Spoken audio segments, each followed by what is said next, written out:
En tête-à-tête, un nouveau podcast pour penser la crise sanitaire et les femmes. Les Grenades lancent « en tête-à-tête », une série de grands entretiens sous forme de podcast avec des femmes politiques, sociologues, philosophes, historiennes ou autrices pour essayer de comprendre la crise sanitaire que nous sommes en train de vivre. La pandémie bouleverse nos modes de vie, fait voler en éclats nos repères et perturbe notre quotidien. Quels enseignements pouvons-nous tirer de cette crise ? Quel monde nous réserve l'avenir ? Quelle place pour les femmes, souvent en première ligne dans cette crise ? Degré, retrouvez en cliquant ici tous les articles des Grenades, le média de la RTBF, qui dégoupille l'actualité d'un point de vue féministe. Épisode 1. Christiane Taubira, femme politique, députée européenne, candidate à la présidence française, garde des Sceaux, porteuse de la loi pour le mariage pour tous, écrivaine, amoureuse des mots, mélomane, fan de jazz et grande insomniaque. Christiane Taubira exhorte les intellectuels à assumer leur rôle pour repenser le monde d'après, un monde qu'elle espère plus juste. Interview, Safia Kessa, où êtes-vous, et que faites-vous pendant ce confinement ? Confinée à Cayenne en Guyane, l'ensemble de la planète est maltraité par nos activités, nos comportements, nos égoïsmes. Le plus important, pendant ce confinement, c'est de conserver de la décence. Qu'entendez-vous par décence ? J'entends des personnes se plaindre. Je suis moi-même une semi-nomade, j'ai toujours beaucoup bougé. La sédentarité est pour moi un apprentissage nouveau. Et que vous enseigne cette période nouvelle ? Cette sédentarité me rappelle que nous ne sommes pas égaux.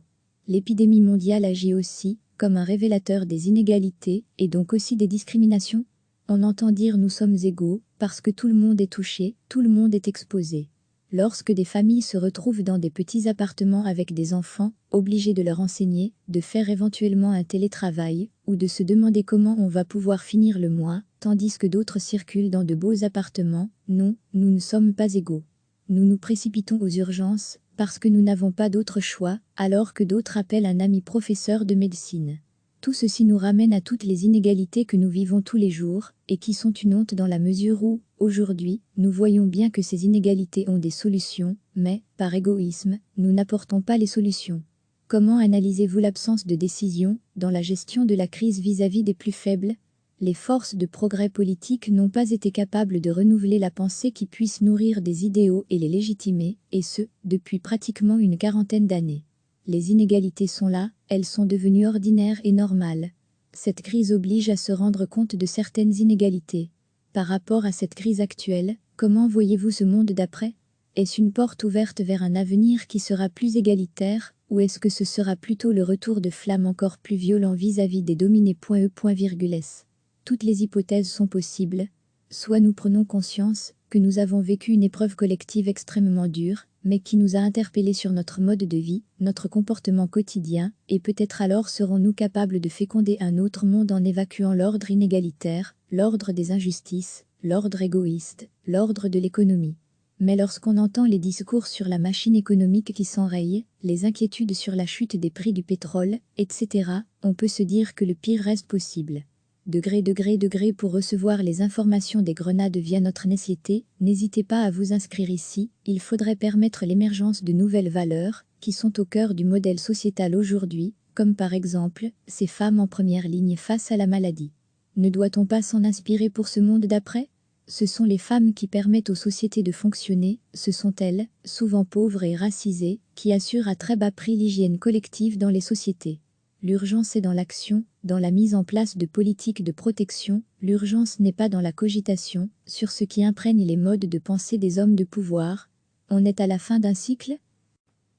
Oh, si cela pouvait être vrai, mais le rapport de force est là, le pouvoir masculin, mâle et patriarcal est là, il va s'accrocher. Si nous n'avons pas de stratégie de renversement et de capacité à rendre limpide et stimulante une alternative à notre mode de vie, ce qui va primer, cela va être l'urgence et l'urgence, cela va être de refaire partir l'économie. Quand vous entendez Emmanuel Macron, qui utilise une terminologie guerrière, pour parler de la situation, est-ce que c'est une façon déjà de s'accrocher au pouvoir, de maîtriser encore une situation qui lui échappe complètement ? Chez les hommes de pouvoir, c'est un réflexe tout à fait normal de s'accrocher au pouvoir, de faire des démonstrations de force. Mais je crois que l'on a là une occasion extrêmement intéressante de constater comment un homme réagit à cette épreuve et d'émettre des hypothèses parfaitement vraisemblables de la façon dont des femmes auraient réagi à cette épreuve. Il est tout à fait prévisible d'entendre un discours guerrier, martial, militaire avec, en toile de fond, une espèce de démonstration virile, mais je crois très probable que les femmes au pouvoir auraient pris le sujet sous un autre angle. Elles auraient très vite montré les potentialités que nous avons au sein de la société de renforcer très vite notre capacité de soins. Ce sont les femmes qui sont caissières et qui continuent à aller travailler. Ce sont les femmes qui, majoritairement, sont infirmières, travaillent à la poste et continuent à assurer des services. Les femmes au pouvoir auraient pu remonter les ressorts que nous avons dans la société pour faire face plutôt que de se laisser aller à un langage guerrier. Vous pensez déjà à cette question que l'on vous a posée sur 2022 et l'élection présidentielle en France? La forme la plus simple à imaginer, c'est d'être candidate en 2022. On m'y ramène constamment. Ce n'est certainement pas le plus simple pour moi, mais je ne m'interdis pas de me dire qu'il y a peut-être des choses qui vont se dégager, qu'on n'imagine pas aujourd'hui, et qui nous offriront l'opportunité de faire des choses ensemble, et de bouleverser l'ordre actuel qui, pour moi, est un grand désordre. Par rapport à cette pandémie, quelle est la situation spécifique en Guyane? Nous avons une situation qui laisse croire que les choses ne sont pas dramatiques, dans la mesure où les premières contaminations ont été détectées sur des personnes qui revenaient d'un pèlerinage dans l'est de la France, qui est le bassin le plus touché, que ces personnes ont contaminé assez peu de personnes autour d'elles, que la plupart d'entre elles sont déjà guéries. Nous sommes dans une situation géographique objectivement isolée. Est-ce que cette crise pourrait permettre le retour de l'État-providence? Cela me paraît indispensable pour la France, mais pour d'autres pays également. Après la crise de 1929, l'État-providence a été perçu comme la solution possible à des crises, à des situations d'inégalité criantes, à des situations de détresse collective. Il s'agit de la capacité et de la volonté de la part de l'État de venir en aide à des personnes qui sont vulnérables ou affrontent un accident de la vie. L'État-providence, c'est la démocratie au sens de la préoccupation de l'ensemble des citoyens d'une société. Avec cette crise, est-ce que ce ne sera pas difficile de revenir sur n'importe quelle politique d'austérité que ce soit, en tout cas dans les soins de santé? Cette épreuve aura invalidé les politiques d'austérité. Elle aura contraint les États et, notamment, les plus prospères à penser différemment. Il s'agit aujourd'hui de construire un argumentaire crédible et, pour une fois, le concret va précéder l'abstrait. La pratique va précéder la théorie. Il faut donner des armes à ceux qui auront de la bonne volonté pour reconsolider l'État-providence. Que répondez-vous à ceux qui disent que ce n'est pas le moment de critiquer? Il faut rester unis, cette maladie touche tout le monde sans distinction. On peut être unis tout en gardant de la distance critique. Être créatif, commencer à construire des alternatives. Il faut être solidaire, dire que le confinement doit être respecté, il faut mettre en application les mesures prises, mais cela ne m'empêche pas de conserver un esprit critique. C'est un devoir de conserver cette capacité d'analyse, de conserver sa distance critique, c'est de cette façon que l'on est utile à la société. Il y a des choses sur lesquelles on a encore des doutes, on n'a pas de certitude, il faut avoir l'honnêteté de le dire. Les questions du féminisme ne sont plus la priorité en ce moment. Que répondez-vous à cela? Au contraire, cette épreuve nous rappelle que les inégalités sont là.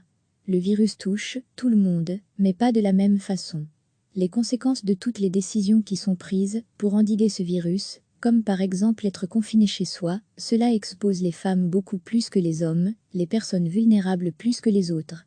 Dans le huis clos des immeubles, les personnes qui cumulent le sexisme, le racisme, l'homophobie, sont plus exposées parce qu'elles sont loin des structures de protection. Il y aura probablement de nouvelles victimes, parce que le confinement va faire baisser les capacités de maîtrise, et les violences vont surgir dans des maisons, où il faut supporter tout le monde.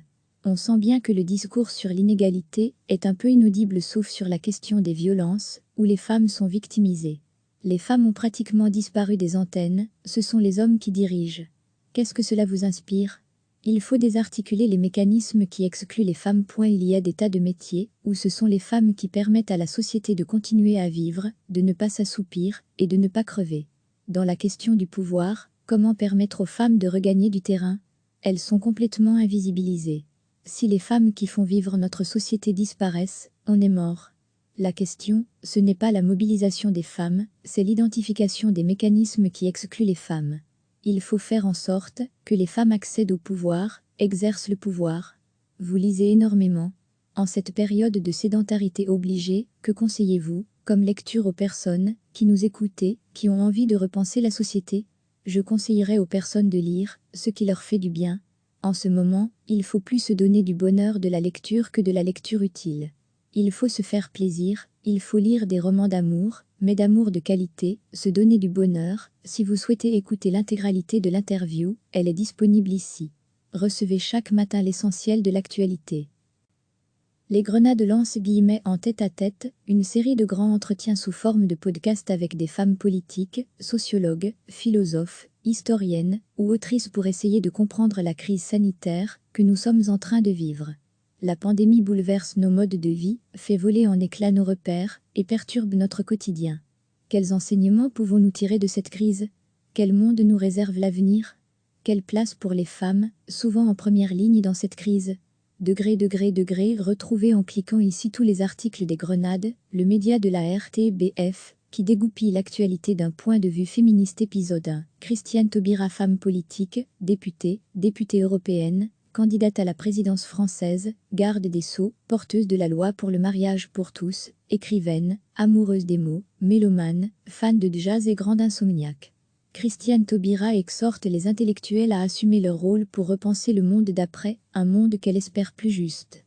Interview, Safia Kessa, où êtes-vous, et que faites-vous pendant ce confinement? Confinée à Cayenne en Guyane, l'ensemble de la planète est maltraité par nos activités, nos comportements, nos égoïsmes. Le plus important, pendant ce confinement, c'est de conserver de la décence. Qu'entendez-vous par décence? J'entends des personnes se plaindre. Je suis moi-même une semi-nomade, j'ai toujours beaucoup bougé. La sédentarité est pour moi un apprentissage nouveau. Et que vous enseigne cette période nouvelle? Cette sédentarité me rappelle que nous ne sommes pas égaux. L'épidémie mondiale agit aussi comme un révélateur des inégalités et donc aussi des discriminations. On entend dire nous sommes égaux parce que tout le monde est touché, tout le monde est exposé. Lorsque des familles se retrouvent dans des petits appartements avec des enfants, obligés de leur enseigner, de faire éventuellement un télétravail, ou de se demander comment on va pouvoir finir le mois, tandis que d'autres circulent dans de beaux appartements, non, nous ne sommes pas égaux. Nous nous précipitons aux urgences, parce que nous n'avons pas d'autre choix, alors que d'autres appellent un ami professeur de médecine. Tout ceci nous ramène à toutes les inégalités que nous vivons tous les jours, et qui sont une honte dans la mesure où, aujourd'hui, nous voyons bien que ces inégalités ont des solutions, mais, par égoïsme, nous n'apportons pas les solutions. Comment analysez-vous l'absence de décision dans la gestion de la crise vis-à-vis des plus faibles? Les forces de progrès politique n'ont pas été capables de renouveler la pensée qui puisse nourrir des idéaux et les légitimer, et ce, depuis pratiquement une quarantaine d'années. Les inégalités sont là, elles sont devenues ordinaires et normales. Cette crise oblige à se rendre compte de certaines inégalités. Par rapport à cette crise actuelle, comment voyez-vous ce monde d'après? Est-ce une porte ouverte vers un avenir qui sera plus égalitaire, ou est-ce que ce sera plutôt le retour de flammes encore plus violents vis-à-vis des dominés.e.s? Toutes les hypothèses sont possibles. Soit nous prenons conscience que nous avons vécu une épreuve collective extrêmement dure, mais qui nous a interpellés sur notre mode de vie, notre comportement quotidien, et peut-être alors serons-nous capables de féconder un autre monde en évacuant l'ordre inégalitaire, l'ordre des injustices, l'ordre égoïste, l'ordre de l'économie. Mais lorsqu'on entend les discours sur la machine économique qui s'enraye, les inquiétudes sur la chute des prix du pétrole, etc., on peut se dire que le pire reste possible. Degré pour recevoir les informations des Grenades via notre newsletter, n'hésitez pas à vous inscrire ici. Il faudrait permettre l'émergence de nouvelles valeurs qui sont au cœur du modèle sociétal aujourd'hui, comme par exemple ces femmes en première ligne face à la maladie. Ne doit-on pas s'en inspirer pour ce monde d'après? Ce sont les femmes qui permettent aux sociétés de fonctionner, ce sont elles, souvent pauvres et racisées, qui assurent à très bas prix l'hygiène collective dans les sociétés. L'urgence est dans l'action, dans la mise en place de politiques de protection. L'urgence n'est pas dans la cogitation sur ce qui imprègne les modes de pensée des hommes de pouvoir. On est à la fin d'un cycle? Oh, si cela pouvait être vrai, mais le rapport de force est là, le pouvoir masculin, mâle et patriarcal est là, il va s'accrocher. Si nous n'avons pas de stratégie de renversement et de capacité à rendre limpide et stimulante une alternative à notre mode de vie, ce qui va primer, cela va être l'urgence, et l'urgence, cela va être de refaire partir l'économie. Quand vous entendez Emmanuel Macron, qui utilise une terminologie guerrière, pour parler de la situation, est-ce que c'est une façon déjà de s'accrocher au pouvoir, de maîtriser encore une situation qui lui échappe complètement? Chez les hommes de pouvoir, c'est un réflexe tout à fait normal de s'accrocher au pouvoir, de faire des démonstrations de force. mais je crois que l'on a là une occasion extrêmement intéressante de constater comment un homme réagit à cette épreuve et d'émettre des hypothèses parfaitement vraisemblables de la façon dont des femmes auraient réagi à cette épreuve. Il est tout à fait prévisible d'entendre un discours guerrier, martial, militaire avec, en toile de fond, une espèce de démonstration virile, mais je crois très probable que les femmes au pouvoir auraient pris le sujet sous un autre angle. Elles auraient très vite montré les potentialités que nous avons au sein de la société de renforcer très vite notre capacité de soins. Ce sont les femmes qui sont caissières et qui continuent à aller travailler. Ce sont les femmes qui, majoritairement, sont infirmières, travaillent à la poste et continuent à assurer des services. Les femmes au pouvoir auraient pu remonter les ressorts que nous avons dans la société pour faire face plutôt que de se laisser aller à un langage guerrier. Vous pensez déjà à cette question que l'on vous a posée sur 2022 et l'élection présidentielle en France? La forme la plus simple à imaginer, c'est d'être candidate en 2022. On m'y ramène constamment. Ce n'est certainement pas le plus simple pour moi, mais je ne m'interdis pas de me dire qu'il y a peut-être des choses qui vont se dégager, qu'on n'imagine pas aujourd'hui, et qui nous offriront l'opportunité de faire des choses ensemble et de bouleverser l'ordre actuel qui, pour moi, est un grand désordre. Par rapport à cette pandémie, quelle est la situation spécifique en Guyane? Nous avons une situation qui laisse croire que les choses ne sont pas dramatiques, dans la mesure où les premières contaminations ont été détectées sur des personnes qui revenaient d'un pèlerinage dans l'est de la France, qui est le bassin le plus touché, que ces personnes ont contaminé assez peu de personnes autour d'elles, que la plupart d'entre elles sont déjà guéries. Nous sommes dans une situation géographique objectivement isolée. Est-ce que cette crise pourrait permettre le retour de l'État-providence? Cela me paraît indispensable pour la France, mais pour d'autres pays également. Après la crise de 1929, l'État-providence a été perçu comme la solution possible à des crises, à des situations d'inégalité criantes, à des situations de détresse collective. Il s'agit de la capacité et de la volonté de la part de l'État de venir en aide à des personnes qui sont vulnérables ou affrontent un accident de la vie. L'État-providence, c'est la démocratie au sens de la préoccupation de l'ensemble des citoyens d'une société. Avec cette crise, est-ce que ce ne sera pas difficile de revenir sur n'importe quelle politique d'austérité que ce soit, en tout cas dans les soins de santé? Cette épreuve aura invalidé les politiques d'austérité. Elle aura contraint les États, et, notamment, les plus prospères à penser différemment. Il s'agit aujourd'hui de construire un argumentaire crédible, et, pour une fois, le concret va précéder l'abstrait. La pratique va précéder la théorie. Il faut donner des armes à ceux qui auront de la bonne volonté pour reconsolider l'État-providence. Que répondez-vous à ceux qui disent que ce n'est pas le moment de critiquer? Il faut rester unis, cette maladie touche tout le monde sans distinction. On peut être unis tout en gardant de la distance critique. Être créatif, commencer à construire des alternatives. Il faut être solidaire, dire que le confinement doit être respecté, il faut mettre en application les mesures prises, mais cela ne m'empêche pas de conserver un esprit critique. C'est un devoir de conserver cette capacité d'analyse, de conserver sa distance critique, c'est de cette façon que l'on est utile à la société. Il y a des choses sur lesquelles on a encore des doutes, on n'a pas de certitude, il faut avoir l'honnêteté de le dire. Les questions du féminisme ne sont plus la priorité en ce moment. Que répondez-vous à cela? Au contraire, cette épreuve nous rappelle que les inégalités sont là.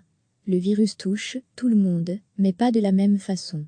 Les conséquences de toutes les décisions qui sont prises pour endiguer ce virus, comme par exemple être confiné chez soi, cela expose les femmes beaucoup plus que les hommes, les personnes vulnérables plus que les autres. Dans le huis clos des immeubles, les personnes qui cumulent le sexisme, le racisme, l'homophobie, sont plus exposées parce qu'elles sont loin des structures de protection. Il y aura probablement de nouvelles victimes, parce que le confinement va faire baisser les capacités de maîtrise, et les violences vont surgir dans des maisons, où il faut supporter tout le monde. On sent bien que le discours sur l'inégalité est un peu inaudible sauf sur la question des violences, où les femmes sont victimisées. Les femmes ont pratiquement disparu des antennes, ce sont les hommes qui dirigent. Qu'est-ce que cela vous inspire? Il faut désarticuler les mécanismes qui excluent les femmes. Il y a des tas de métiers où ce sont les femmes qui permettent à la société de continuer à vivre, de ne pas s'assoupir et de ne pas crever. Dans la question du pouvoir, comment permettre aux femmes de regagner du terrain? Elles sont complètement invisibilisées. Si les femmes qui font vivre notre société disparaissent, on est mort. La question, ce n'est pas la mobilisation des femmes, c'est l'identification des mécanismes qui excluent les femmes. Il faut faire en sorte que les femmes accèdent au pouvoir, exercent le pouvoir. Vous lisez énormément. En cette période de sédentarité obligée, que conseillez-vous, comme lecture aux personnes qui nous écoutaient, qui ont envie de repenser la société? Je conseillerais aux personnes de lire ce qui leur fait du bien. En ce moment, il faut plus se donner du bonheur de la lecture que de la lecture utile. Il faut se faire plaisir, il faut lire des romans d'amour, mais d'amour de qualité, se donner du bonheur. Si vous souhaitez écouter l'intégralité de l'interview, elle est disponible ici. Cliquez sur s'abonner pour recevoir les dernières nouvelles.